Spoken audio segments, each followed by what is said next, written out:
I saved you. Yeah. That's nice Well, and there are some convenient. Greek manuscripts that put a who there, Yeah. so that it's well, it's just a handful of minuscules, late minuscules, but yeah, that also solves the problem. Yep. Yeah. So even the Vulgate had to futz around with it. Yeah, the Vulgate, it's nice and clean there. Yeah. Yeah. So, They cleaned all right, it well, all for you. let's keep going. Well, maybe you should posit a conjectural emendation here, Alec, and publish an article. Let's do it. All right. So, yeah, that's right. In our It's spare time. was it Jim Velt's rule number 17? It's really interesting, and it would make a great academic article, but it's probably wrong, right? Yeah. Right. So,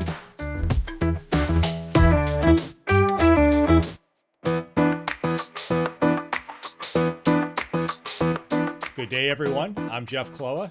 and I'm Alec Fisher, and welcome to Variant Readings. This week, we are going to be looking at the epistle lesson for the sixth Sunday of Easter in the Revised Common Lectionary, and that's 1 Peter chapter 3, verses 13 to 22. Right.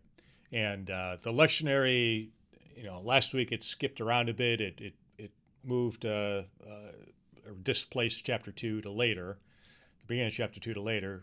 This week we're actually skipping over, for whatever reason, the first 12 verses of 1 Peter, which is unfortunate because it sets up the suffering as a follower of Jesus, which is being described specifically in this passage. So if you really want to get the full context, go back and pick up especially verses 8 through 12, and that'll set up what the admonition is in 13 and following through 22 here. But it's an interesting passage for a couple of reasons. I mean, first, thematically, it is, you might say, aside from the book of Acts, the earliest description of what might happen to a follower of Jesus who's called to account in some kind of formal way. And I think it can be said to be formal given the vocabulary there that we'll see. So it's not just, kind of random kinds of things or what was going on in Jerusalem in the early part of the book of Acts, but specifically individual Christians suffering in their everyday lives, kind of a thing. So some of the earliest examples or descriptions of at least that possibility here in 1 Peter chapter 3. It also has, for those who have a Lutheran or sacramental background, we got a nice description of baptism at the end of the passage, which we'll pick up on, of course. But what we're really doing in this podcast is the Greek. And this is I'm sorry if this one gets a little bit long, but there's a lot here. Yeah. We're gonna have some at least partial fourth class conditions, which you almost never see. We're going to have two optatives, so you might want to get a cup of coffee because you never see optatives, and we got two of them here in this passage, so that's pretty substantial, and a ton of differences in the manuscripts, as we'll see. For whatever reason, lots of kind of futzing around here in making the copies. So yeah, quite a bit going on here, and the vocabulary, I think it's a little more straightforward than we've had in other places in 1 Peter, or maybe I'm just getting used to weird vocabulary. But Yeah, I think that's the case for me. Just looking, it's like, oh yeah, he's already used this 10 times. Used this word, yeah. So if you've been tracking with us, you might be familiar, but yeah, vocabulary is not as complicated, I think, as we've had in the past. But yeah, so a lot going on here, and so Alec, you want to jump in on verse 13?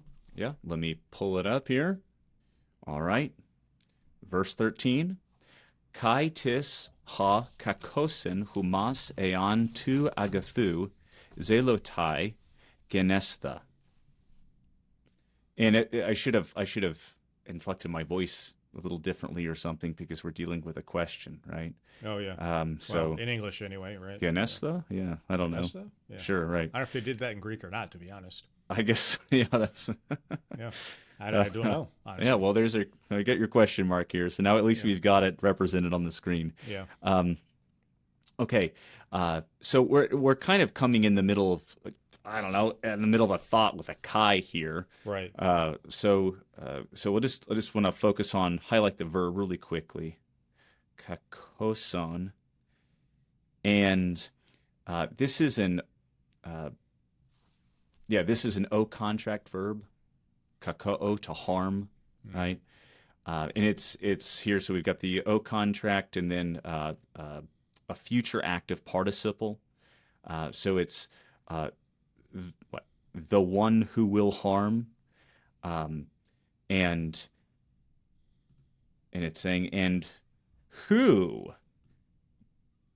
who is the one who will harm you. Okay? Accusative, humas, eon. If you become, and that's we got to pick up our verb of genomai, subjunctive form here. Who will harm you if you become zealots, zelotai, of good, or of what is good. Right? So that's it. Yeah, so we've got a aeon plus a subjunctive, so that's third-class condition here. Yeah. And again, Peter's done this a couple of times where the apodosis precedes the prodosis. So maybe for emphasis there. But yeah, so the first of our conditional sentences, this is a good section for conditional sentence practice. Right. Now the zelotai, we do have a textual variant there. We do. Yeah. And here we have in the Byzantine tradition and apparently some Vulgate. I don't know if you looked this up, Alec, but... Well, I've got it right in front of me. Yeah. I don't know what the standard Vulgate is, but some of them read mimetai, imitators of good, rather than being earnest for good or zealous for good or zealots for good. Yeah, right? Amulatoris. Yeah. Oh, yeah. Amulatoris. Yeah. Right. So, yeah, it keeps the mimetai, right. Right. Yeah, I'm not sure where that came from, actually. We've seen mimetai a couple of times, but it's a little unusual substitution, I think. Yeah, well, I'm looking. Well, you know what? Actually, there's also imitati in Latin. Oh yeah. So yeah. So there's a couple of variations of that same thing, and I don't. You know what I don't see is zealot. Yeah. Right. Would have been easy, right? Right. Yeah. Huh. Interesting. So right away again, he's setting up the being zealous for the good things, right? That's a neuter, so the good things, what is good, or something like that.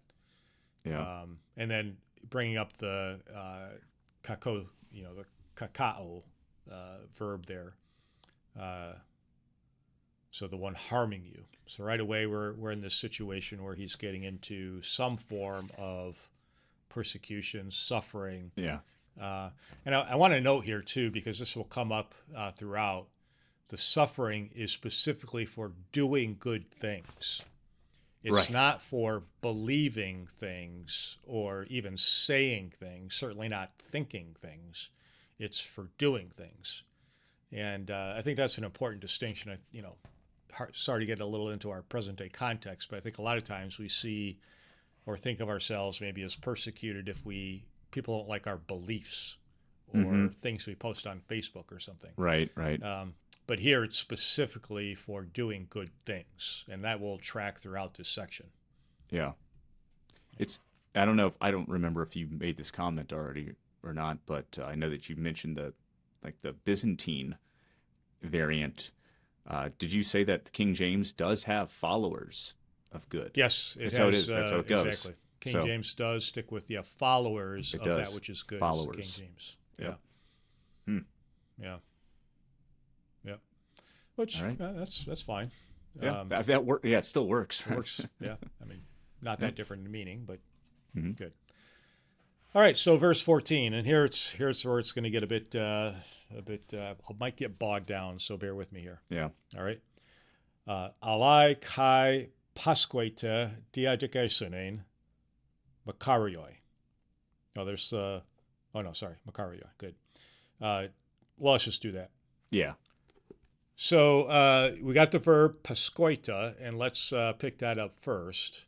And here's where, call your wife or your girlfriend or whatever and tell her that you saw an optative today, because it's a pretty big deal. You don't see these very often. There's only 65 in the entire Greek New Testament. Is that right? Yeah, 15 of which are the me genoita in the Pauline epistles. So those are gimmies. So you've only got 50, and 2 of them are here in this section. So it's pretty significant. And just to touch on this, because we haven't seen one yet, the way that the optative is formed, if you want to do a little parsing practice here, the verb is pasco, which you see there. The stem is pretty obvious. And then you've got the omicron, the tense formative. You've got the iota as the connecting vowel. And then you've got the secondary personal endings. So it's actually pretty easy to pick out. And as soon as you see the omicron iota, right, you're gonna get clued in that it's a optative. So they're kind of gimmies in a way. Again, an example in Paul me genoita, right? It's a weird looking form, omicron iota, tau epsilon. So you can spot it pretty quickly. Yeah. Now, what it's doing here is kind of more important. Okay. So here again, we have a really rare grammatical construction that we don't see very often in the New Testament, and that is the I particle plus the optative in the protasis, the first half of the condition. And the fourth class condition is also called, there's a couple names for it. I've seen future less vivid, future less probable, something like that. We don't actually have in Attic Greek, in classical Greek, you'd have a plus an optative and an on plus the optative in the apodosis. We don't have that ever in the Greek New Testament, but it's pretty close here. It probably doesn't need to be supplied because of the short apodosis, but the fourth class condition is a very tentative assertion. So again, that label future less probable. So if you really wanted to translate this, it's something like, however, even if the kai there has to be kind of an assensive idea, even if you might suffer on account of righteousness. Okay. So even if it so happens, maybe is something in English, something like that you might suffer on account of righteousness. So he's not saying when you suffer on account of righteousness or something like that. It's a possible situation, but less likely than other situations, to put it that way. Yeah. And dikai sine here, easy word, right? Dikai sine, righteousness. But here, and again, this is pretty consistent in the Gospels and in the Old Testament, in the Septuagint, dikai sine here is picking up on the zelotai to agathu in the previous verse, that is doing righteous things. Okay, so it's not suffering on account of the righteousness that you have in Christ or something like this. It's suffering on account of doing righteous things, and that gets clearer as you go through the passage. So again, the focus here is not on sort of the believer's status or situation before God, but the way that is manifested in their behavior, especially in front of unbelievers here. Yeah. And then of course the apodosis is very simple, makarioi. You have to pick up the you, second person, from the verb eskoita, but you are blessed. So if you may suffer, or if it should happen that you suffer on account of righteous actions, you are blessed. Yeah. Right. Yeah, and I guess in English it's a lot easier just to cover that with indicative and just be, Yeah, you will be blessed. I mean, it's you can feel something blessed in there. Yeah. What's that? Would be blessed, maybe? You would be blessed. Yeah. I just say you are blessed. I mean, in some ways, it's a bit of an echo of the Sermon on the Mount here, right? Right. Blessed are you, and you are persecuted on account of righteousness. Actually, it's the same. Right. The same phrase. Yeah. I guess you could say that's where Peter got it from. I don't know, but it's definitely the same vocabulary. But you are blessed, right? I think is it the New RSV translates that usually as happy, which Or is does it? Yeah. a little trite. Yeah. But blessed in the eyes of God, I think is how you need to fill that in. Yeah. Yeah. Good. All right. And then, Second half, and in fact, with the lack of a verb before Makarioi there, we do have some manuscripts like Codex Sinaiticus as the esta, Sure. Yeah. That's just to be to make expected. sure you get a verb there. So we don't really need that. But then let's finish the verse here. Ton de Faban aton me phobotheta mede tarak theta. Okay. So let me pick this up. Do not, me phobotheta. So me plus a subjunctive, a strong Right. negative. Do not fear. And this is interesting. It's weird. It's a very weird way I to would say that. say, I spent a little time on this. I think this is actually a cognate accusative. Oh, really? Where you have the verb with Yep. a stem and then the cognate stem of the noun modifying it in the accusative. But it's really maybe a stronger assertion. So you see this, for example, in the calming of the storm in Mark 4, where they feared a great fear. Well, that just means they feared a lot, right? Yeah. They were terrified. Well, it's a Hebraism, too. Yeah, it is, exactly. Right. Yeah. And I think that's what's going on here. So do not fear them at all, I guess you'd say. Yeah, right. Do not fear them in any way. Have no fear of them. Maybe that's Right. a good way to say it. Have no fear of them. That's a pretty strong way to say it. Yeah.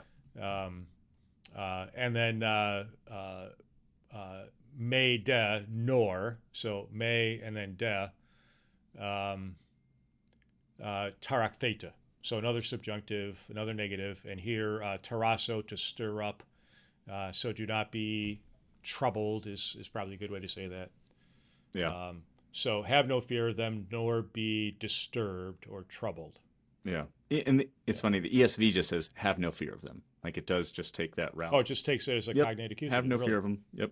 Oh, see, I thought I figured something out there, and the ESV Nope. already had it. Well, Yep. There you go. Well, there you go. Yeah. I guess we can close the book on this. Shut Close down the the book on that one. podcast. We don't need to Yeah. learn Greek. It's all Well, right don't here. delete it. I think I'm yeah. still right. But, Yeah, right.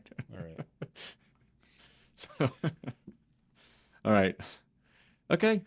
Well, that Yeah. was so hard. I guess I thought it was a little more complicated. Well, it's Now not a very long verse. there are a lot of textual variants here again. Oh no, I'm going into verse 15. So Yeah, don't worry about 15 it. is a. Yeah. Yeah, right. So I guess I'll do that one. Okay. Okay. Kurion de ton Christon hagiasate en tais cardiais humon etoimoi ai pros apologian panti to aitunti humas lagon perites in humen elpidas. All right.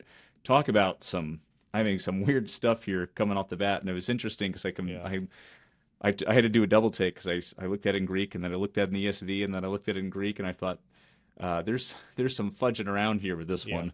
Yeah, it's a complicated verse. Yeah. So we've got an imperative, and this is where I don't know, grammatically at least this part isn't that bad, right? So you have an imperative, and then you've got your accusatives, kurion, ton, Christon, and a nice prepositional phrase, entice, Yeah. cardios Pretty within straightforward, humon, going back and modifying that. So syntactically, it's not that difficult, but hagiazo is to sanctify, right? Well, that's how. Or to make holy, to make holy, consider holy, regard. Yeah. Holy. See. Yeah. I mean, I think. I think make holy is fine, right? I mean, it's he's holy in himself, right? But right. But in our hearts is where that holiness needs to resonate from. You sound like Luther at the the beginning of the Yeah. the Lord's Prayer. He is Right. holy, and now we Yeah. say that he's holy among us, right? Yeah. So, Right. Yeah. yeah. So maybe I'm channeling Luther here. I Yeah, guess, that's but, right. yeah. When I did that with my kids, by the way, they could just, after the first three, they could just predict. Yeah.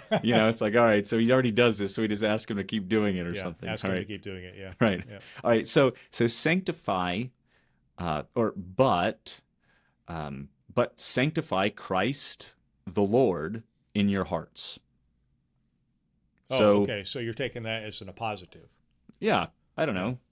Okay. Christ the Lord, or the Lord, or I mean, would it be the Lord sanctify Christ as the Lord? I mean, it could be, right? Object complement, Yeah. or Christ the Lord in your hearts. I don't think it really matters a whole lot Yeah. in terms of the ultimate meaning. Let me see what. Now the King James takes it as simple apposition. Looks like, now NIV and NIV takes it as object complement. Oh, does it? ESV takes it as apposition. Yeah. Right. Yeah. So take your pick. Yeah. It doesn't And of really course, matter. and then the ESV says, in your hearts honor Christ the Lord as holy, right? So we have to honor him as holy. Honor as holy. As yeah. holy, right? But it's all Yeah. Kind of fleshing out the hagiosity there. Yeah. right. Trying to at least so. Yeah. Okay. Now, before you go on, we should Yeah. look at the little angle bracket we have in front of Christon, Sure. and here we have a reference back to Isaiah, and in Isaiah we have theon instead of Christon, and that's what we see in the Byzantine manuscripts and hence in the King James. So honor God the Lord. Right. And, so is that a correction back to the Septuagint, or are some manuscripts, the earlier manuscripts, sort of making an overt Christological connection here? Yeah. I'm going to check wanna- that, by the way. Is that Isaiah 8:13? Is that Isaiah right? 8:13, right. I'm just curious to see. I want to see what the larger passage is here. Yeah. It is hagiosity. Yeah. Yep, same. And, if you just scan your eyes down the page there, you see en Christo in verse 16. Mm-hmm. You see Hare Christos in verse 18. So the context is definitely, Christos. And I would agree with the editors here that this has been a retroversion to the Septuagint. Right. Yeah. Very, very easy to do. Very common kind of thing. Right. Okay. Good. All right. Let's keep going. That was part one of, I don't know, two or three or four here in this verse. So. Right. All right. So etomoi ie. All right. So ready always. I think that's I just like it. Just did you it read simple. that already? Ie. How do you say Yeah, I that? did. I don't know, man.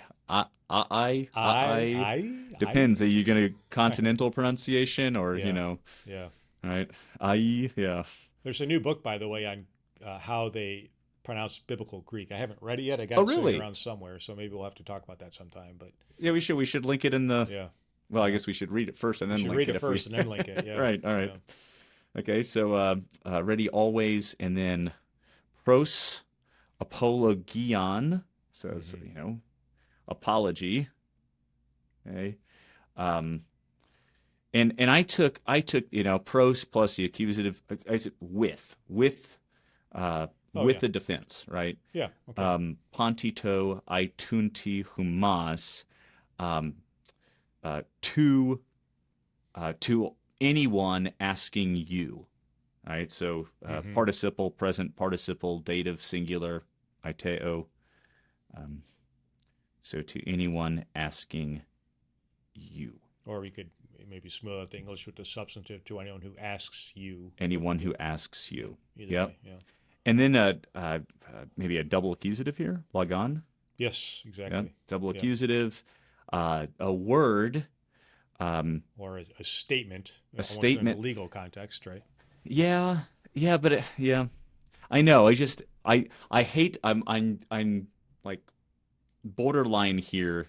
Uh, do we keep taking logos as the way that he set it up at the beginning of the epistle, Oh, or does he finally just kind of release it and just at some point a word just functions as a a a word, word. Yeah. right? Well, I it don't could be know. So, both. It yeah, could be both. that's I mean, true. logos is so common. Right, right. So yeah, it's a technical term, but it's also a necessary common word, Right. right? Right.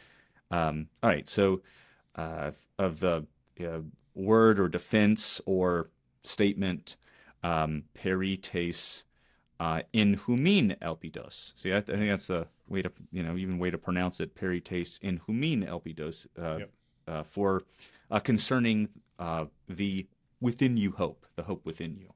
Yeah. So, Good. Now, this is again, I mentioned this at the top. This is a reference to some kind of, almost certainly some kind of a formal charge. hmm. There's a really good discussion. There's a massive commentary on First Peter. If I stand up, I can grab it by. I'm going to blank on the name, so I should grab it. Yeah. Yeah, let me get the chapter 3 volume. Travis Williams and David Harrell in the ICC, the International Critical Commentary. I'll hold it up here so you can see it on the screen. Now, this is massive. This is chapters 3 and 4. Ooh. So this is everything ever said or written about First Peter, and it's all in 2 volumes. Ridiculously expensive, but I bought it because it's the only thing on First Peter I'll need for the rest of my life. Sure. Now they make the case, and I think rightly so, that the language here of etoimos and apologia and aiteo, the logos, these are sort of technical, call to account kind of things. In other words, it's not an informal, somebody passing by on the street kind of a thing, Right. but something in a either legal or quasi legal context. Yeah. Where you are now called to account, and there's some stake to it, right? There's some risk to it with your answer, and if you give the wrong answer, then there are consequences, which of course follows in the rest of the chapter. And so, because I've always thought, maybe apologia is something more like explanation. Yeah. But it really, I think you said defense. Is that right? I Defense. think that's the right word, because it is Yeah. either a legal or quasi-legal context, and defense actually makes sense, which is why I think statement works for logon in the second half there. Okay, that's fair. And of course in English we have the whole apologetics cottage industry on YouTube, which interestingly has nothing to do with any questions anybody asks you, and certainly not about your behavior. Right. It's usually, trying to prove something that nobody is really questioning, or Right. somebody you're never going to talk to. Yeah. I don't know. I'm not going to get into that, but I don't find it overly helpful. Yeah. It's unfortunately here the context is making a defense to a non-believer, and I think most of the apologetics industry is targeted at believers. But, Right. Right. I'll just leave that aside. Yeah, apologia. And then logon in the second half. So defense, statement. So do you think he could be talking also about, like legal proceedings then? Yeah, that's Yeah, a possibility. right. Now whether it rose to that level, is a fair question, at the date of Peter's writing here. But it's clearly an individual circumstance and not any kind of regional or even local persecution, let alone, empire-wide. Right. It's just someone in your circumstances doing what you know to be right, because it's coming out of your heart, right? And it flows from your righteous activity, and that's what you're criticized for doing good, in verse 17. Mm-hmm. Perhaps in disobedience to your master, might be a situation, or your Right. employer, right? We already had some language about slaves earlier in the book, so that could well be the context, although slaves necessarily wouldn't have a trial, but Right. probably so an employment context. But it's still a legal matter. Still a even legal if they don't matter, have a trial. right? Right. Yeah. Hmm. Yeah. Okay. So yeah, interesting verse there, and it's one of those places where, man, I wish there would be a little more description of what's going on here. Right. And it's one of those things which we frequently have in the epistles where the author knows and the audience knows, and they don't need to flesh it out. Right. But we're sitting here 2,000 years later and trying to figure out what exactly they're talking about. Right? Yeah. So we're listening in on somebody else's conversation, and that's maybe the best we can do at this point. Yeah. Yeah. Okay. All righty. Why So don't you take get on to 16? verse 16. We're eating up the time here big time. Yeah. All right. All right. Yeah. So he's continuing. Notice we got a very long sentence going on here. We're all the way back to verse 14. Allah meta prautetos kai phobu, right? No verb, right? However, with what is that? Humility, no, gentleness. Sorry, yeah, I took gentleness. Yeah, gentleness and fear. Interesting word. He talked about fearing God earlier. Mm-hmm. What the fear is directed at here is an interesting one. Is it fear of God? I think it's actually, it might be respect here. In fact, that's what BDAG gives us a gloss in this context. Gentleness, obviously directed at somebody else. And so the fear, reverence, well, reverence goes to God. So what do you do to a human? You respect them, right? So I think, yeah, BDAG is right here. It's fear, not in the sense of being afraid of the punishment, but respecting the person in authority to whom you're giving the defense, and do so with gentleness, right? So it's kind of your frame of reference, how you approach things, how you relate to other people, that he's advocating here. And again, as we'll see, it's going to mirror the gentleness and respect that Jesus himself showed, right? Which is Right. the comparison that he makes. Okay. So with gentleness and gentleness and respect, and then a participle, ekantos, very simple, present participle here, having a good conscience. Syneidesis is one of those words that, man, it's just a calque. So in Latin, it came in as conscientia, which is just synoida, brought into Latin. And then when we got to the King James, they didn't know what to do with it, so they just turned the Latin into English, conscience. But conscience is not kind of Jiminy Cricket stuff, It's your way of thinking through things based on what you already know, and actually it could change. I mean, Paul talks about having your conscience doesn't matter actually in 1 Corinthians 10. So your way of thinking is irrelevant. It just kind of comes about because of your history, your approach. Yeah.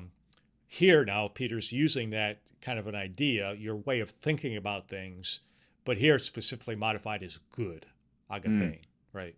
So it's not your own self-selected conscience. It's a conscience, a way of thinking that's given you from, obviously from God, and it's flowing out of your heart. So it's, I think it's important that he uses agathane, syneidesin, and not just syneidesin. Right. Because syneidesin could be a bit ambiguous. Is it a good one or a bad one? Or, right. Is it made up or not? So he clarifies it here. So have this way of thinking, if you want to put it that way, gentleness and respect, and then what's the purpose? That's what he's driving at here, and it's a long clause here, but hina en ha katalalesta, or let's do it this way, katalalesta, katai skunthosin. Did I get that? Katai skunthosin. Yeah. I wasn't sure exactly where to pronounce the iota on that one. Kata is. Oh, I see. Yeah, kata, because you got a compound. Kata iskun. Well, that's a great question. I actually practiced that one, so I just want you to know that. Let's so you're hear saying your it, practice. but Let's hear well, your I practice. can't do it.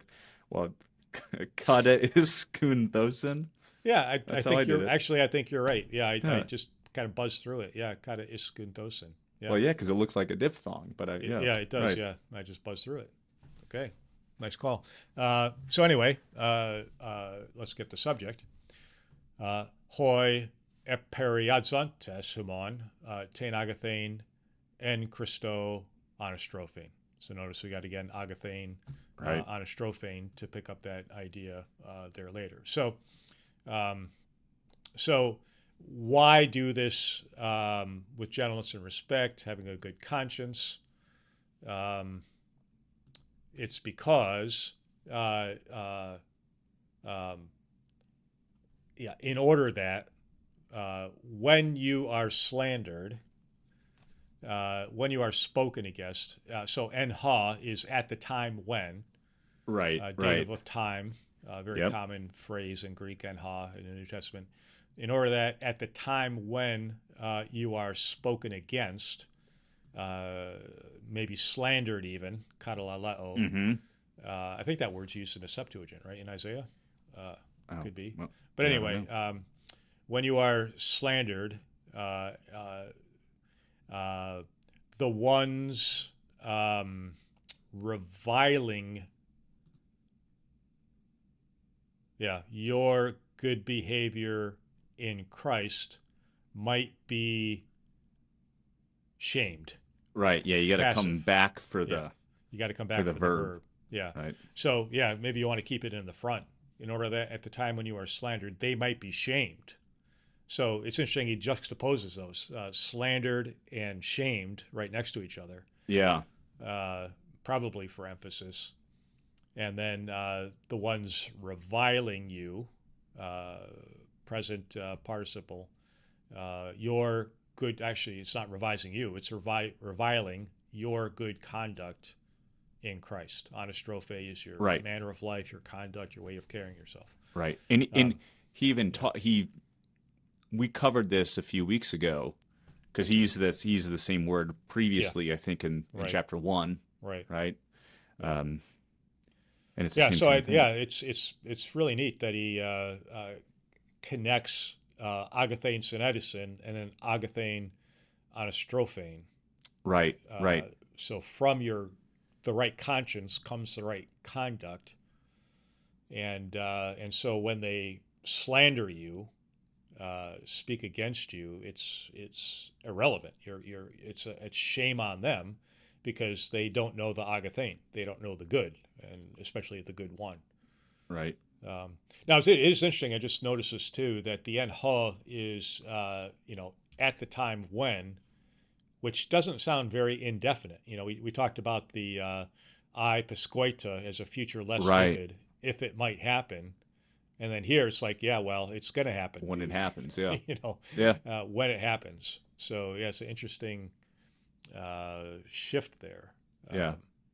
It's also interesting, we talked about, kata lalaista, and it's just kata laleo, right? I mean, laleo is to speak publicly, which Right. is important, right? Exactly. So this is, they're not just speaking against you publicly, right? So I think that's that fits in slander. Yeah. Can I really quickly can we go back one verse? I just want to because I just looked this up as you were talking too. We talked about apologion before and logon, and so I just looked up the Vulgate, and they have it as defense. Oh, really? Yeah. So it's translated.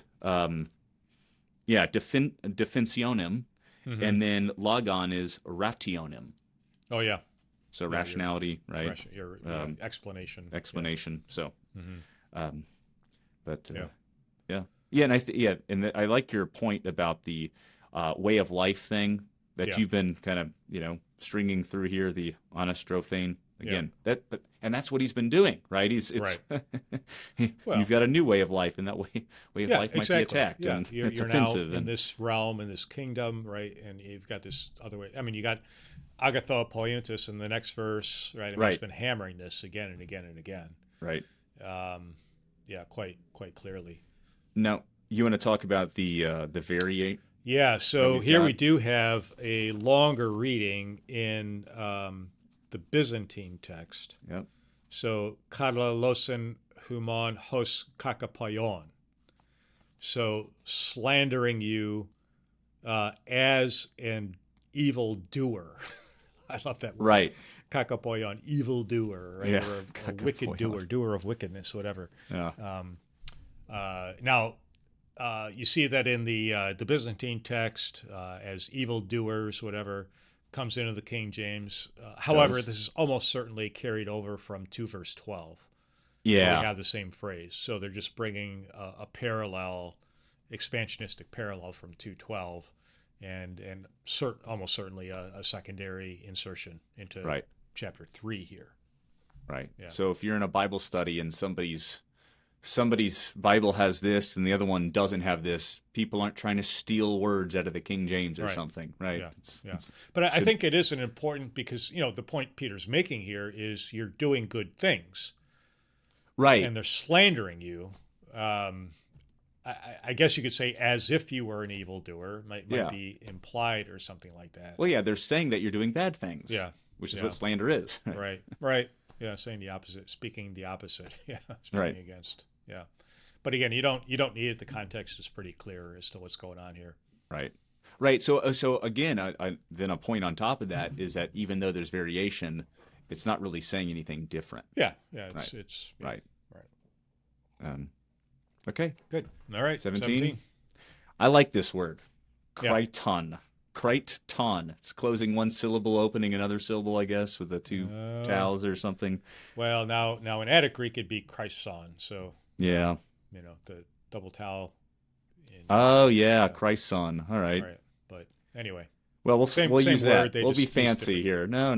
We'll say Christon. Gar agathopoi untas.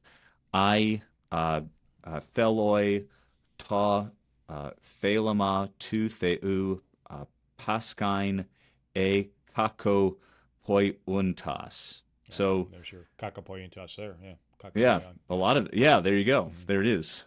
So again, I mean, it's really doubling down on this whole idea of either doing good things or doing bad things. Right.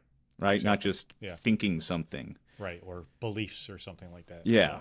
So, because frankly, for in a court of law, they care about what you're doing, and really non-Christians care a lot more about what you're doing than what you think. Yeah. Right. Right. Exactly. Because what do they care? What does anyone care what you're thinking at any given point? It's people care about the way that your life affects their life. Right. Okay. So these are both. Present active participles. They're, accusative, masculine plural. So they've got, they've got the same referent. I think it is important because I looked at this and then I did a double take on it. And I took this as an indirect statement. With fellow. Right. Yeah. Well, with paskine. Oh, I see. Yeah. Okay. Yeah.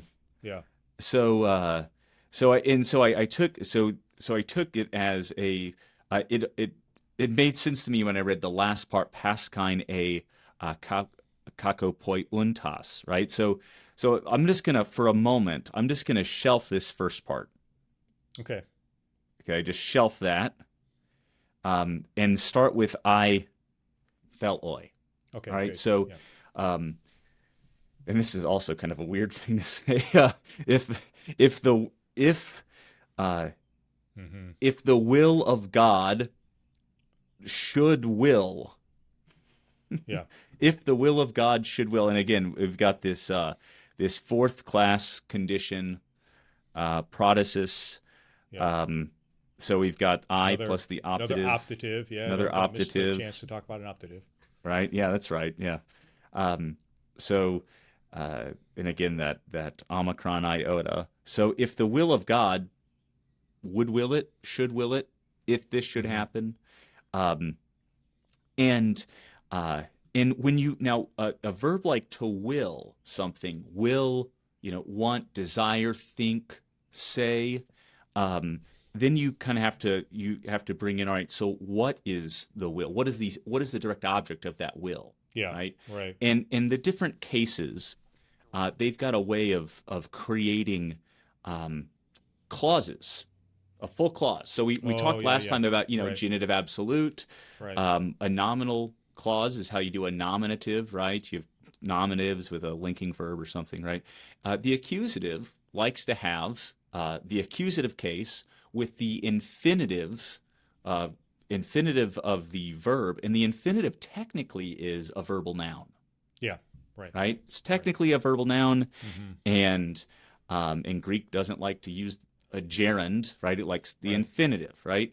And Mm-hmm. so what you really get here is this whole clause is the direct object Yeah. of that verb, and we call that this like an indirect statement or an indirect, well, statement, indirect quotation if it's a quote. And so if the will of God wills, now how do you move from wills to the infinitive? Well, you usually in English have to supply the word that, Oh, yeah. I see what you right? mean. Yeah. So the will of God, what is it? What does it will? It wills accusative paschein e kakopoiuntas, uh, that to that those doing evil would suffer. And this is where it gets kind of funny, because you've got a here, and I should have used a different color. Here we go. And so now you've got an option. Yeah. So now Right. we go back and pick up.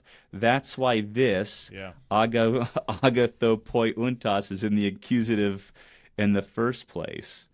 So it's and then we can pick up this Chrison here. So for it is better, uh, to it. Well, if the if the will of God, if the will of God wills uh, to suffer, it is better doing good than doing evil. Mm. Now that again, that's taking into account, I think, the indirect Right. statement. So you could clean that up a lot, and you Yeah. would clean it up by saying, by maybe just looking at it in Greek and ignoring all the endings or something, and saying, Yeah. Right. for Right. for it is better doing good to suffer, Right. if the will of God desires, than doing evil. Yeah. Or it is better to suffer doing good than evil, if that is the will of God. If that is the Yeah, will of something God. like that. Yeah. Right. Yeah. So anyway, so So you're just so I, ignoring all that, right? right, all of that though, but it is the are accusative plurals with Right. with an infinitive, and that's what's happening there. Okay. Good. All right. So we've got a lot of colors on the screen. We do. Now it gets a little more straightforward here grammatically, fortunately, because we're rambling on here. Yeah. In 18 and following, with some very rich theological statements going on here. And I know Protestants and Lutherans in particular really don't like to talk about Jesus as example, Yeah. but that's exactly what Peter does here. So let's see what he does with it. Haughty, and I find it interesting because haughty often introduces a citation from the Old Testament, and the SBL text doesn't do it, but the Nestle Aland text does lay this out, and again in that colorimetric, poetic format, maybe as if this was a creedal statement or something like that, Yeah. or a hymnic statement or something, which could well be, because he's certainly appealing to a known teaching. He's not introducing something new here. And a lot of this vocabulary and phraseology will be quite familiar from elsewhere in the New Testament. So, Yeah. so that haughty is kind of interesting there. You might say because, right? But it's probably simply for, or yeah, for it happened or something like that. Haughty kai. Right. For also, right? And that's the comparison. The kai is the comparison to what happens to us in comparison to what happened to Christ. Okay.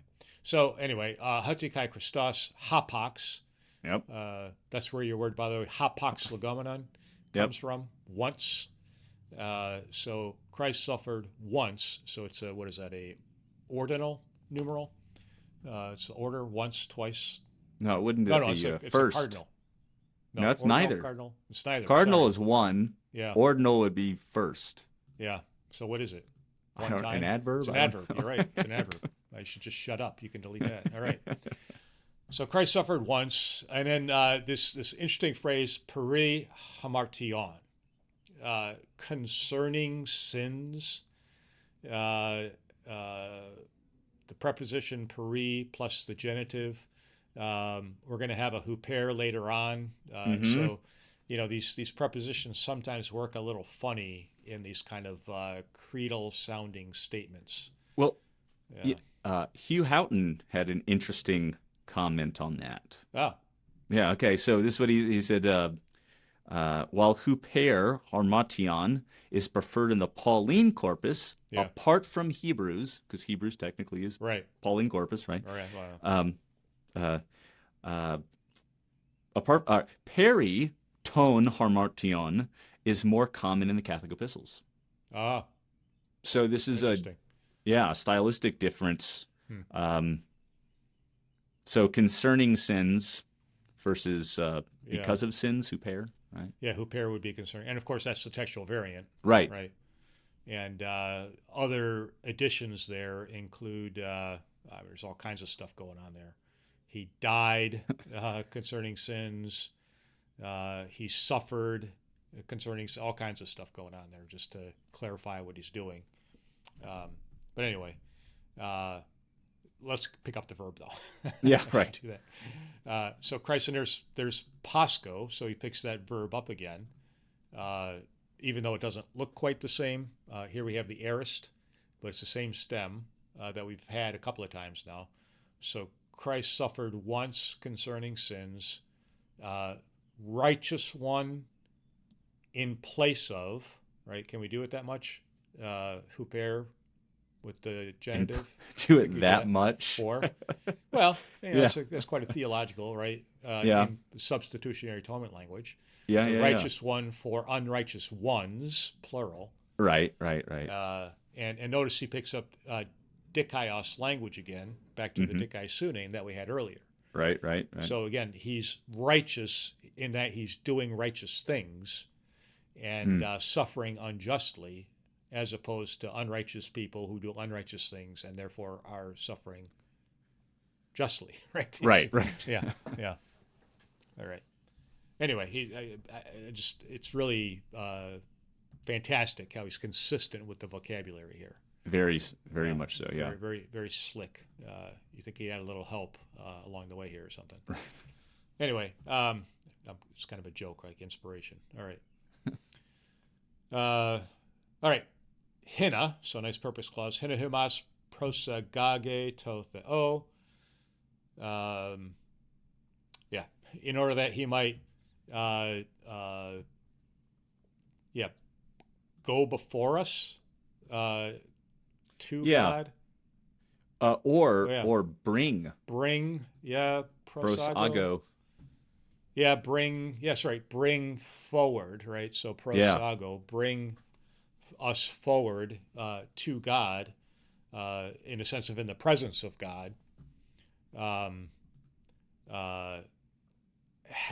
here the thanatothais, aorist passive infinitive, having been killed or having been put to death, on the one hand in the flesh, that is by people, but another aorist passive, having been made alive in the spirit. I think you have to say if he's put to death in the flesh, then he's made alive in the spirit. Oh yeah, absolutely. Yeah. And he's doing this men day thing that he likes to do too here. And contrastive here. Yeah. So wonderful substitutionary language going on here.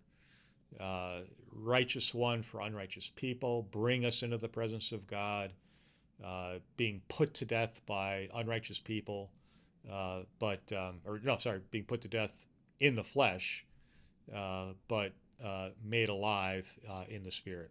And it's it's very nice. I mean, this is Pauline language as well. You know, God made him alive, right? Or God raised him from the dead. Yeah, he didn't do it on his own. God did it to him.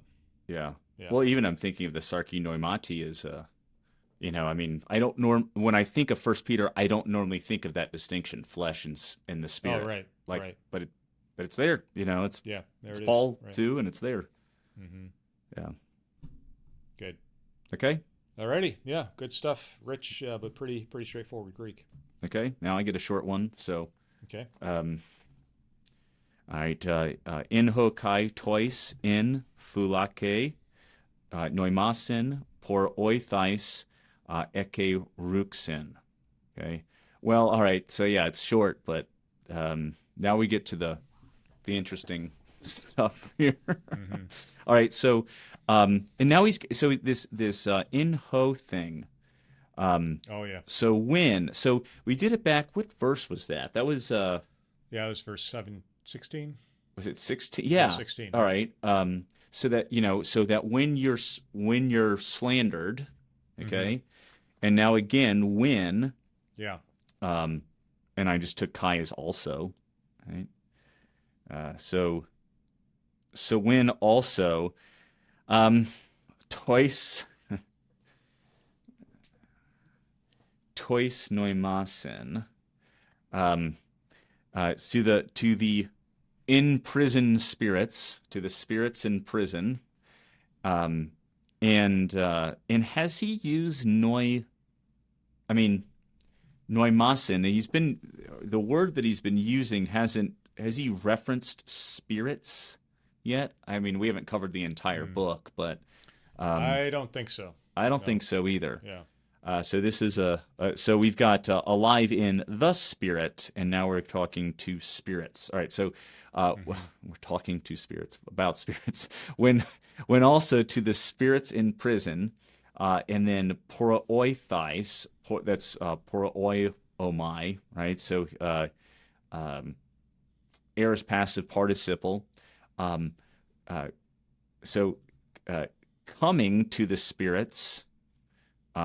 In prison, and then keruso, but also is an aorist active indicative. He preached or proclaimed. I think proclaim is probably better. Heralded. So when also he heralded or preached to the spirits in prison. Yeah. Yeah. And the spirits. Well, I take that back. Let me.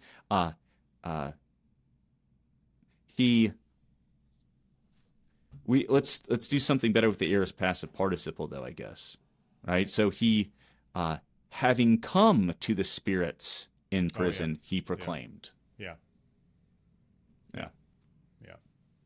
Yeah, and this is the verse, one of the two places where there's, seems to be a reference to the descent of Christ between the, let's say, ascension and appearance. Right. Right. But it's a pretty brief mention. Yeah, pretty brief. Just and the reference seems to be, as we'll see in verse 20, the people in the days of Noah, right? Yeah. Who are kind of waiting and who were disobedient, and now, something is happening. Well, yeah, because is there a variation?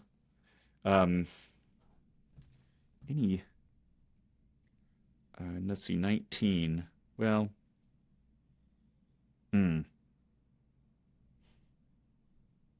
Yeah. Oh, it's interesting.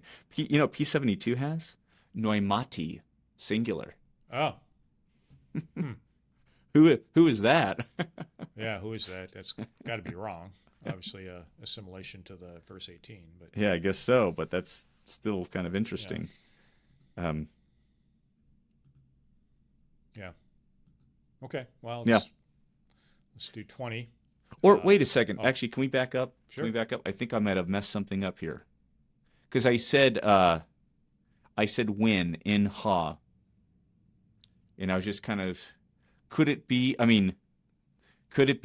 in, well, see, this is I think part of the difficulty here. I'm just going to throw this out here. In ha, it could be when.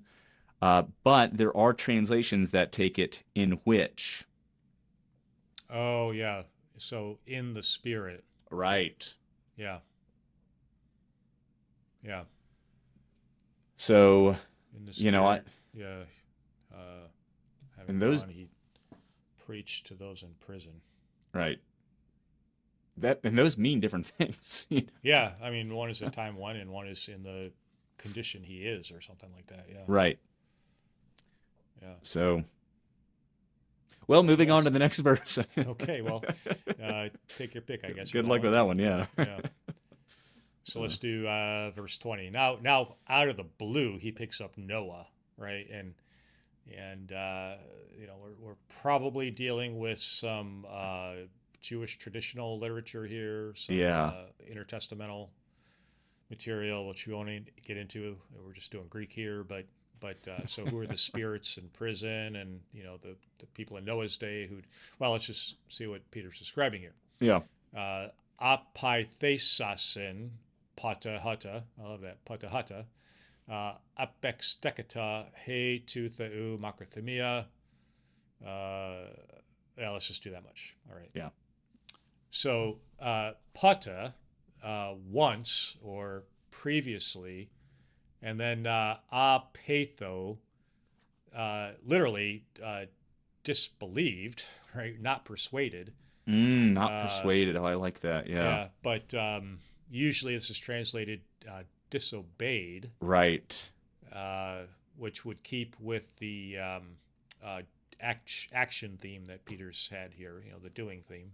It would, but it would also wouldn't the not persuaded would go better with the Kerusa? Oh, right. Yeah, that's right. It would. Yeah, good call.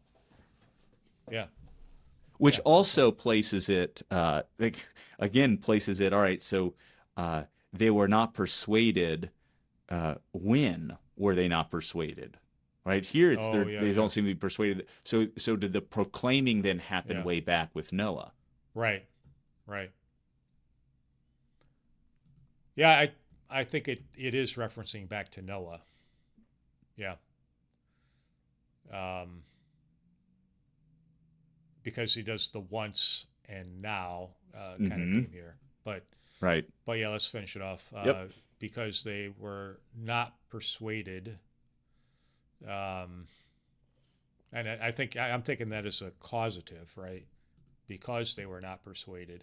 Okay. That participle, the aorist passive participle there. I think that works as a causative. Yeah, and it's dative because it's still talking about Neumassen. Exactly, right. When, and this is an interesting phrase here, earlier we had the will of God, now we've got the patience of God. So when, and then we got to go, hey, makrathemia tu theu, so when the patience of God, literally, and it's an imperfect, so kept waiting. I mean, I love that it's an imperfect, right. So it's just kind of this durative idea, and it's the verb itself is waiting. So it's like he's waiting and waiting and waiting, right? He's given him all this time, and you think of Noah, building this ark, and it's taken forever and ever, 100 years, and so it's kind of picking that up nicely from Genesis, and then he tells you finally, this is in the days of Noah, by the way, Emeris Noah. Nice to see a capital letter because it's a name then. Yeah. In the days, and then we got to pick it up here. Here's a nice participle. Kadis guad zomenes. Sorry. Yep. In the days of Noah, when the Kibitu, this is a genitive absolute, right? During the building of the ark. Yes. Yeah, during the build. That's a nice genitive absolute. It is, yeah. So the genitive participle and then the noun in the genitive. So during the building of the ark, it gives you a time when. Isa, and here, you'd expect an N, but here you have an ice. Ice hain, at which time, right? As a given time, yeah. At which time a few, oligas, That is 8 souls, is probably what the King James says. I would prefer 8 people. Yeah, yeah. 8 individuals, right? That's kind of what the Greek is here. That is 8, specifically to Noah and his family, assuming you know the Genesis narrative here. And then finally the verb, dia sotheson. And I love the prefix sozo, to be saved, but the dia. So Yeah. thoroughly saved, right? Completely saved. It's an intensive idea. We're rescued almost, maybe would be a good word here. Rescued, and then, of course, through the water. Yeah. Well, and it's also this doubling of the preposition within the prepositional phrase on top of it. You see that again. We've seen that a couple of times. Right. Yeah, a few times here. Yeah. So again, so are these the ones? I guess they're the ones who are being proclaimed to in verse 19. And so they were not persuaded. They didn't act righteously, and now they're hearing the consequences, I guess you'd say. Yeah. And only some were saved by their behavior, their action of building the ark and getting into it. Right. So it wasn't just they, believed God. Okay, yes, that's true, but they acted upon that belief, which is the point Peter's making here all along. Right. So yeah, some lots of compound verbs here, actually. Yeah. Skuadzo, diasozo, apodekamai. Macrothumia. Macrothumia. Well, it's the noun, but yeah. Sure. He's kind of piling up the compound verbs here. Yeah, interesting. Yep. Yeah, no, and again, that genitive absolute, thinking about with the accusatives and the infinitive previously and the genitive absolute here, this would be a great little passage for a translation exam. Well, yeah. Right, and not just translate it, but say what you're translating. Right, go through and tell me about the syntax. Tell me about syntax. Yeah. Well, actually, you brought up, Alec. I mean, years ago, I had you in class, and it was a PhD Greek reader, STM, I guess. Greek. Well, it was a PhD class, and I was STM student, but in it, So I went back and checked if I saved any notes from that class, and I didn't. So I had to do all this again. So. Yeah, right. Well, I've got here. You know what? This is I don't have it because I like my bilingual. Nestle Alond here with this is the book I used in that class. Oh, is it? Yeah. So let's see if I open up to 1 Peter, and it's just covered in pencil marks. Oh, yeah. Right? So, there you go. So that's, we obviously covered this passage in class. Yeah, right. Because I remember the assignment because I remember how I felt when I saw the assignment. I think the week's assignment was translate 1 Peter. The class is advanced Greek readings, right? It's not, translate 2 sentences, today kind of class. Yeah. No, I remember that viscerally. Translate 1 Peter, and we also had translate 1 Thessalonians, I think, and we did Hebrews, or 1 Timothy. Hebrews 8. And I think we did some Septuagint in there too. Yeah. I remember you talking about. I was sitting next to you when you were talking about the syllabus and the final exam, and you said something like, and the final exam, the extended translation exam, and you don't get any resources. And then I said, we don't get anything besides a lexicon. And you said, no, you don't get any resources. And I thought, oh, no. Well, I mean, but, the goal of the class was to prepare you for the PhD exam. Right. You don't have any helps with, so. Right. That's right. No, it was good. And it was something. It was good. It was. Well, see, this is the point, though. I think for anyone like watching this, the more you just do it and dig through this stuff, the easier it actually gets. Yeah. Right. And so you just have to do the work of doing it. It's just like playing a sport or an instrument. The more you practice it, the better you get at it. Right. Yeah. And not skipping over stuff, just because it's hard. Like if you have a hitch in your golf swing. Right. You don't just keep swinging it. You stop, you break it down. Right. You figure it out, and then you hopefully don't do it again. Right. So it's the same kind of concept. Yeah. Yep. So, yeah. All right. Anyway, there's our little encouragement for the day. Keep doing your Greek. That's right. We're very positive here. Yeah. So, okay. So next, I guess we just have 2 more left. 2 more. Yeah. Oh, great. And I'll tell you right now, I have no idea what's going on in verse 21. So I'm just going to read it and then try to translate it, and so we'll see what happens. I mean, All right. Well, I know what it's I know what it says. I Yeah. do. But that first clause, I just don't understand why it's written the way it's written. So Oh, okay. yeah, it's all right. So ha kai humas anti tupon nun sotsai baptisma. Us sarkos apothesis rupo alla sun Yeah. aideseos agathes eperotema aistheon di uh, anastaseos Jesu Christu. Okay, so Well, we could stop there, and I'll just point out that the ha, the relative pronoun, is yeah, omitted in a whole bunch of manuscripts because it is weird. yeah, Like that's right. it's awkward, It's and it super doesn't awkward. fit. So, I mean, maybe somebody just accidentally wrote an omicron. I don't know, but it is awkward, quite awkward. So much so that scribes omitted that relative pronoun. Yeah. Well, let's see how many manuscripts do omit it. Let's It's see. Sinaiticus P72, and then a handful of minuscules. So not a lot, but enough enough kind of unrelated that it probably stumped several people. Right, Sadly. right. Someone has it as an omega. um, What? well, you know what? I wonder if it's not if they Oh, took it as baptism now in saves which. you. Yeah. What's that? Well, I was thinking more of like a dative. I see. In Yeah. which In see which, what yeah. see because Oh, I see. if it's an omega, you can actually kind of work with that a little Yeah. bit, Okay. I right? see what you're doing. Yeah. Right, yeah. Through the water in water now baptism Yeah. saves you. See? All right, so that I mean that's what it says. All right, so Yeah, but the relative here, it's probably well. Go ahead and translate, and we can pick it apart. Yeah. I'll take it all the help I can get. All right, so it's a not all right, so we got nominative neuter singulars. All right, Mm-hmm. so we've got a few of them. So we've got the relative. I'm just going to highlight them. All right, so we've got the relative pronoun. We've got antitupon and baptisma. All right. Now the verb is easy here. This is the so right saves. Okay. We've got uh, an adverb nun now fine.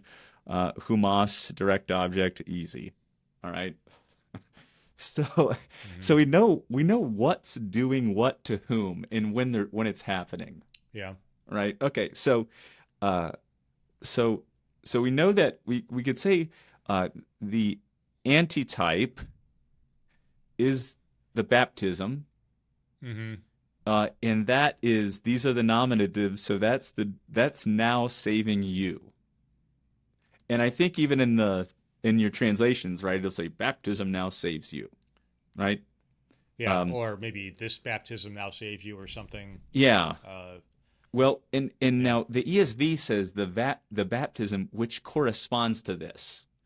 So you see Oh, you lose antitype altogether. Yeah. well, yeah, right. Well, Yeah. that's how they do the Hoth Yeah. antitupon, which Yeah. corresponds to this. But so if you're But you just lose the chi. I mean, the chi is the correspondence, right? Which yeah, also, I mean, he did this earlier with Jesus, right? So, yes, who also, so that was the parallel for the person who was suffering unjustly was also Jesus, and now he's doing the same thing here. right, So I don't think we should lose that chi because it's the same move he's making in what is that, verse 18? right. Yeah. So which also, and this is again, I just don't know how the relative pronoun fits, or even how the why is humas on this side of antitupon? Yeah. That's Yeah. that's I the don't know. part that I don't. So sorry. Yeah. Um, yeah. Well, I'm So going to guess if you look at the apparatus, there's going to be a whole bunch of word order variation here. Yeah, there's like about 12 different word orders here. yeah. If you look at the full apparatus. Oh, is there? Oh Okay. yeah, yeah. I mean, there's completely Oh, you rewritten. got the ECM in front of you, Yeah, I've got don't the you? ECM. Yeah, I'm Right. just Yeah. put it on screen. Yeah. And I could shoot you an image of this, I guess. But look at all Yeah. the variants there in the word order. Oh, yeah. And they all got so tight at the end. Yeah. So it's at the end, right? Yep. Yep. So to I saw fix that. and then Okay. you move the rest of it around to try to make better sense of it, right? Right. Now, honestly, at first look, I mean, hudatas is also a neuter, and Right. it's Right. neuter singular. And really, at first look, it would make a lot of sense for ha for hudatos to be the antecedent for ha. I think that's right. Yeah. Okay, so which also is, but Which also maybe it's a predicate accusative. yeah, so it's the antitype of which. Yeah, or which also is an antitype now. Oh no, that doesn't work. See, I did think about putting an M dash here before baptism, Yeah, right? And I thought that kind of maybe he wanted to clarify, right? So he wrote it and said, "Oh, I should clarify this." So it's like, so through the water, which also now the antitype saves you, baptism. Yeah. That would make more sense because then at least it's the antitype is doing the, see, that looks a lot nicer, what's in those brackets there, right? The antitype now saves you, baptism. Yeah, which is now an antitype, that is baptism. Now saves you. Yeah. Oh, which is baptism. Yeah. Can you do that? I don't know. Yeah, baptisma. I mean, they're all neuters, so I guess it would work. Well, that's the part of the problem. Yeah, but it's in the nominative, right?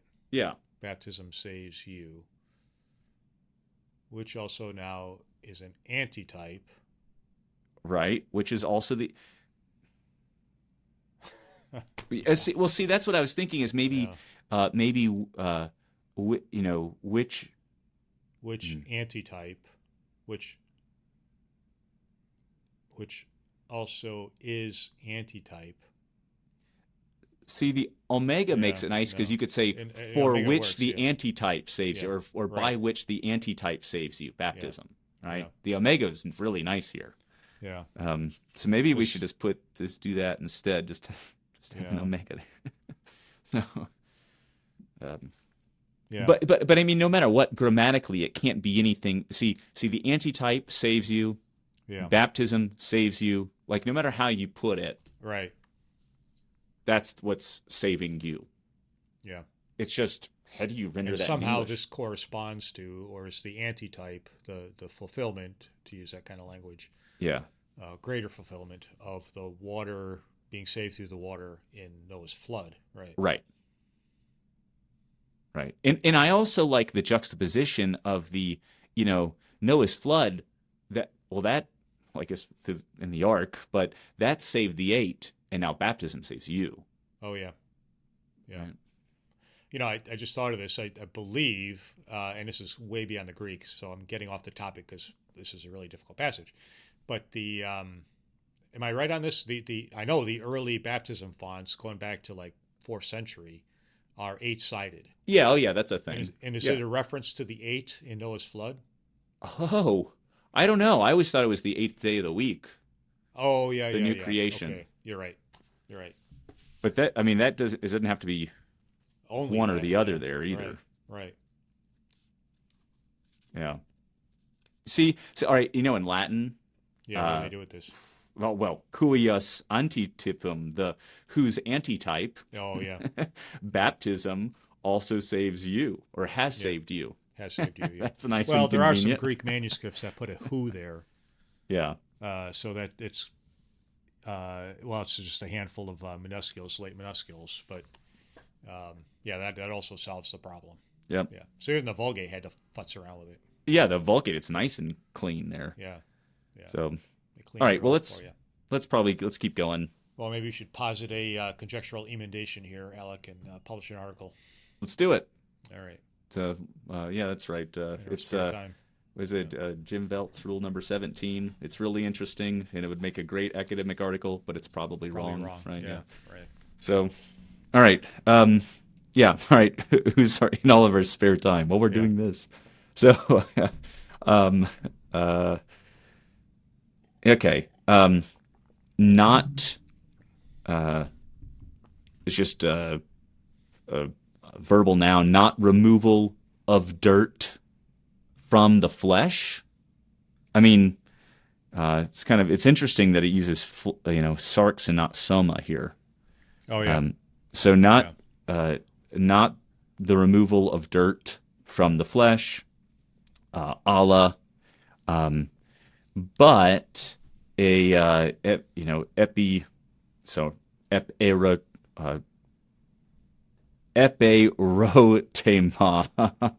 but an appeal. Yeah, a request. Yeah, appeal. Right. I was thinking, this is a little different than what I was thinking before when I prepared this. But if that legal language you make, could be something like an appeal versus like a request or even a pledge. See, I know you could translate it as pledge, but an appeal to God, eis theon, and then coming back and picking up the genitive for a good conscience. Yeah, so taking a quick look at BDAG, that's what BDAG does with it. I mean, it's the only example in the New Testament, so it's a little hard to figure this out. Oh, is it hapax? Okay. Yeah, but there are apparently some examples in the papyri where it is appeal, formal request, kind of legal thing. So that's probably what he's doing here. Yeah, which is a really neat image of I'm jumping ahead, the baptism. Not a removal of dirt from the flesh, but and I wonder if there's another way to do dirt there. Like, I wonder if it, rupo is, could be something else, but filth or something, you know what I mean? Oh, yeah. But an appeal to God for a good conscience. And so baptism then is this salvific act that is now making an appeal to God. Oh, yeah. Like in your court case. Right. Well, here again, looking at BDAG, he does give, I love this definition, dirt as refuse differentiated from soil. Yeah, well, there you go. Yeah, right. So it's very, very precise, right? It's thrown away stuff, not just kind of dirt. Right. Yeah. So it's filth, right? Filth. Maybe is the way to translate that. Yeah. Oh, good. That's what okay. Yeah. And then through the resurrection of Jesus Christ. Yeah. Good. And by the way, I'll just point out resurrection, not crucifixion. I think sometimes we shorthand or forget to mention the resurrection, and that's what comes out, rising to new life, the Pauline image of baptism, and that's where the cleansing happens. It's the resurrection, right? That does the work. Yeah. Yeah. Christ has not been raised, then you're still in your sins, right? Yeah. To use 1 Corinthians. Well, I know Bob Kolb likes to point out Romans 4:25, handed over for our transgressions. Oh yeah. Raised for our justification. Yeah. Lutherans have a hard time with that one. Yeah, we shouldn't. We shouldn't. Yeah. All right. But anyway, let's finish this off, and we got a pretty straightforward one here. So, hasestin and dexia theou parthais eis iranon. Let's just do that much. Who, so this one's pretty easy, relative pronoun, rough breathing mark. Nominative singular, antecedent is, of course, Jesus Christ in the previous verse. Who is, so istin, nice simple one for us.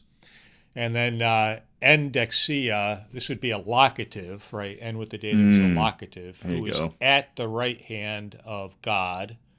Dexia theou, so the place of authority, right, as we see in the Hebrew Bible. And then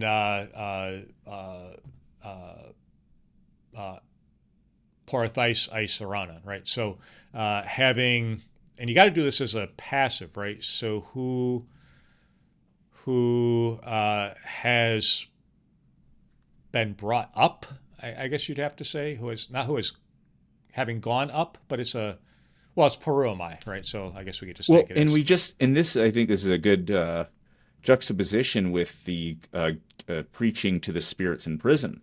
Oh, yeah. Because it's the same word. Yeah, it is. Right.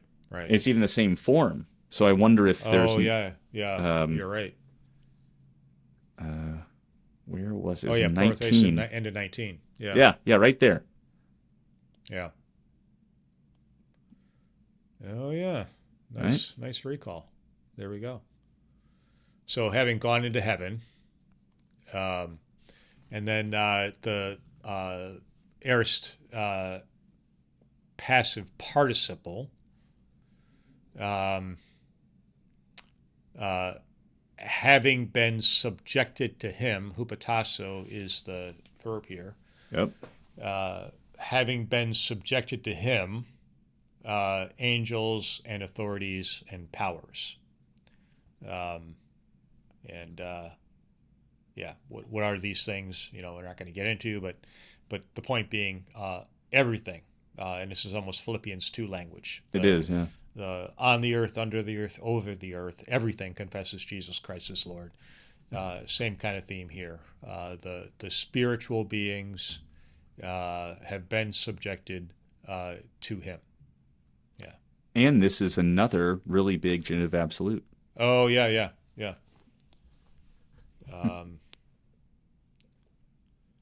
Yeah, so I guess you take that as a when, right? Yeah.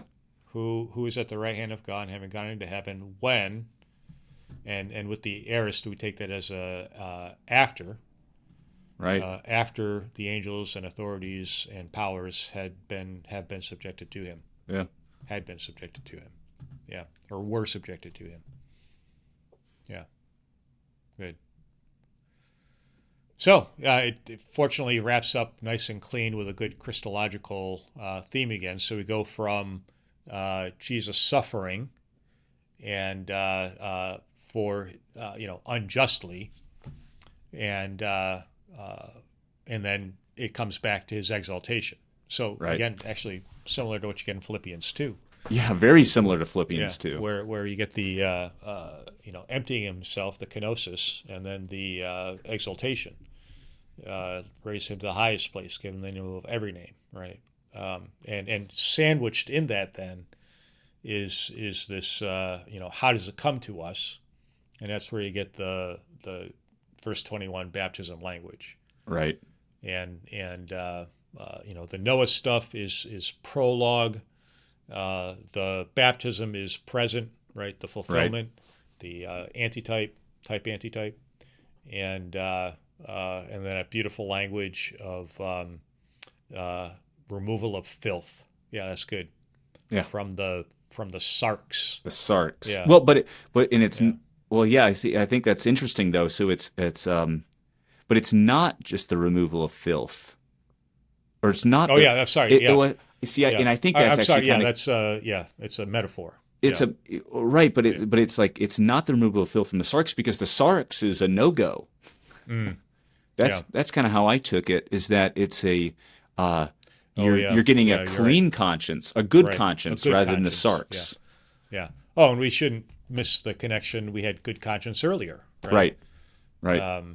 Early in the verse. So our good conscience leads to certain kinds of behavior. So that pulls that back down to this part of the passage. Right. And before that, a few weeks ago, we were talking about being conscious of God.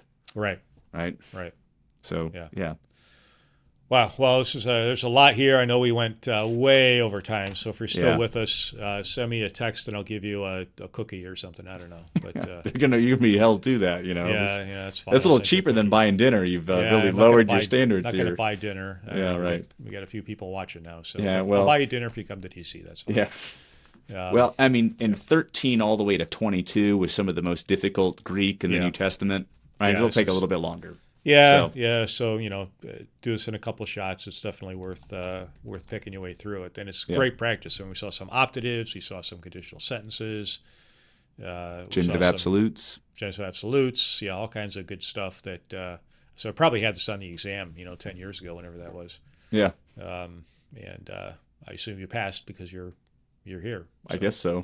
I'm here. Yeah. Right. Good. So next week, and we got to decide, Alec. Actually, can we do? And I guess we could record this or not. We're either going to do Ephesians 1:15-23 for the ascension, or 1 Peter 4 and 5 for the seventh Sunday of Easter. So we'll decide, and you can tune in and see what we come up with. Or maybe we'll do both. But we'll definitely eventually get to 1 Peter 4. Just to wrap the book up, and then perhaps we'll pick up some Ephesians stuff which is equally complex, actually, that first chapter of Ephesians. Yeah. We're going to get a bit of, what's the word? Asiatic Greek, that kind of style used in the first chapter of Ephesians. So, yeah. All righty. All right. Well, thanks for listening. Yeah. See you next time.